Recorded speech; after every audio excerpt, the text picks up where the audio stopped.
Right, now then, we're talking about stories like this one. You may have seen this earlier on in the week, the growing issue of human trafficking. It's one that Oscar winner Emma Thompson is seeking to raise awareness of in a series of thought-provoking short movies. We all have our own idea of what it means to take a journey, to go to a new place, physically, metaphorically and emotionally. We have a sense of excitement, anticipation, possibly even trepidation about what lies ahead. But none of us can get close to understanding what happens when you are sold, moved across borders far from your home, treated like an animal and faced with the realization that you are a slave. Young women and children from vulnerable and poverty-stricken places all over the world are targeted. People are willing to sell their daughters, sisters, friends and girlfriends. Now it's the third largest business in the world.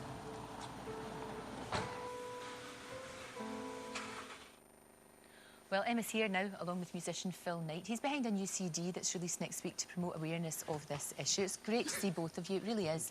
And when you watch something like that, and I think there's something where you feel kind of overwhelmed a wee bit. Is there actually anything we can do as individuals to help? Oh, God, yeah. Well, I mean, Phil's a very good example, actually, because as soon as he found out about that story, he went and made a CD with a great bunch of fantastic musicians to talk about the issue. Well, I mean, I think that's the thing with it. It's such a dark topic, and it is dark, that to make something light-hearted, like the CD, the album, kind of makes people aware, but they don't, you know, they've bought it, but they...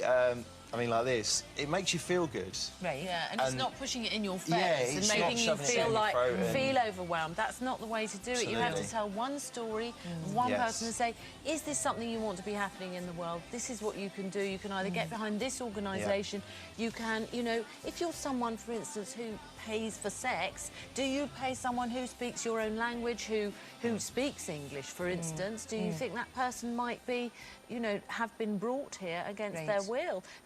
And if you work in a chemist and there's a girl comes in, she doesn't speak English, she's buying tissues, condoms, and she's not communicating with you. There's so many ways in which we can open our eyes, because it is hidden, isn't it? Because it's a criminal business. And the thing is, the traffickers... The third largest after arms and drugs. And it's easier to move people around because, of course, they can be so intimidated that they're not going to tell anyone anything. That was the thing that kicked all this off for me, personally, because when I saw Journey in Trafalgar Square,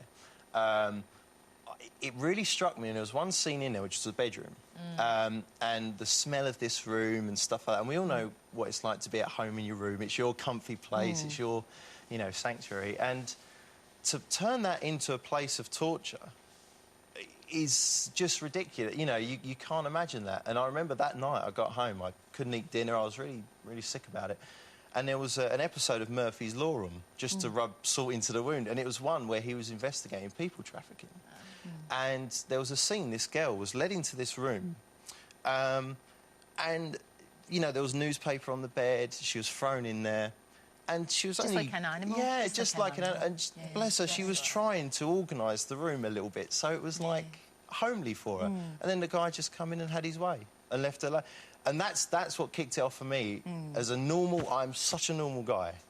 But quite normal. You did play drums for 5 days non-stop to raise money and awareness. But, I just wanted to... I wanted to burst into that screen and sort of... And save her? Take her, just so save her. I think there is a bit of that, isn't there? There's a bit of just... I mean, because you don't need to do this, Emma. You don't. But you obviously feel very passionate about it, and I know that you've spoken yourself to people who've been victims of this. Yes, yes, and Journey, the thing that Phil was describing was 7 shipping containers, but in each container told a bit of her story. And the fact is, I do need to do it, because the fact is, if people like us, who've got a little bit of extra time, a little bit of extra money, don't do anything, that's how the original form of slavery was. It was people who had that little bit of elbow room, you know, they're not having to work all the time, so they can look at a situation and say, this is completely wrong, we've got to do something. That's how things get changed. And I suppose it's one of those things that you can give back, you know, because I know that, you know, you've got a daughter, you want the world to be, you know, without being St. Teresa of the Roses, you want your daughter to live live in a better world. Yeah, we all do. We want our you children to leave the world a better place than you found it, quite exactly. simply. No, just that is fine. And I think, you know, sometimes people really knock that, which is terribly sad, because you're just trying to do something good, and this is really, really important. It is terribly important, and you know, if you do have daughters or sisters and you have heard the stories and you do find out about it, you can't really rest, can you? No, it leaves you... I mean, I'm nowhere near the calibre of Emma in my... I play drums for lots of... You know, and the people shut up. I'm not having that. Oh, look, I've broken the set. You're so cool to be interviewed with. But, you know, the guys who did this album for us, all the singers, the musicians, there's a marching band on the album who came from Kent and charged me £30 for petrol to be there. No, but that's good, and that's what you need. You need that to happen. Yeah. You need people to sort of to do that. But they saw us down and as wanted to individuals, help, though, people watching today, what do you think they could do, Emma?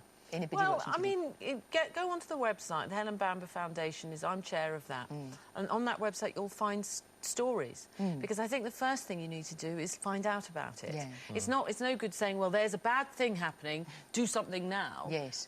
My job is that I'm a communicator. I tell stories, you know, so I want people to hear and see those stories, and then they can decide what they want to do. Everyone's an individual. Some people might not want to get involved and send some money. Some people, like Phil, might suddenly say, I want to play drums for 5 days without stopping in Leicester Square, and then make a CD with a bunch of musicians who turned up and done it for nothing. Or some kids, other kids who just come out of drama school and went through Journey and wrote a play and took it to the Edinburgh Festival. So there's a ton of things that you can do. You don't have to be artistic if you don't feel that you're that way inclined. But you can also keep your eyes open, and you can talk to people about it, because, as Phil was saying, it's a hard subject, and everyone, and because it's connected in people's minds to prostitution, and then they turn away from that because they think that's possibly, you know, a wrong thing. They're not looking at the whole thing and the real picture, and the fact that, certainly in the case of trafficked women, even though they're working in that area,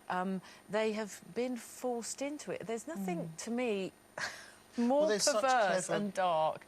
They're amazing people, and they come over because they want to improve on their lifestyle. They want a better life, and then they end up getting trapped, and it's absolutely desperate. It really is. I think what you're doing is brilliant. I really do. Thank you. And I wish you all the very, very best with it. And I can't let you go without saying thank you for Nanny McPhee. There's going to be another one, isn't there? Nanny McPhee the third. Do you think, working on that? Nanny McPhee, as I am really originally calling it at the moment. I'm maybe thinking of a better title than that in the next couple of years. Excellent. Yeah, no, I'm writing good. that. No, I really like that. Drop in, sorry, if people go to www.justenougghfortherealworld.com, they can find out about this whole project. What we'll do is we'll stick it in our website and do all that sort of stuff. Fantastic. Great to see you, both of you, and thank you so much. Good luck with it. Thank good luck you. with it. It's important. Cheers. Thank you.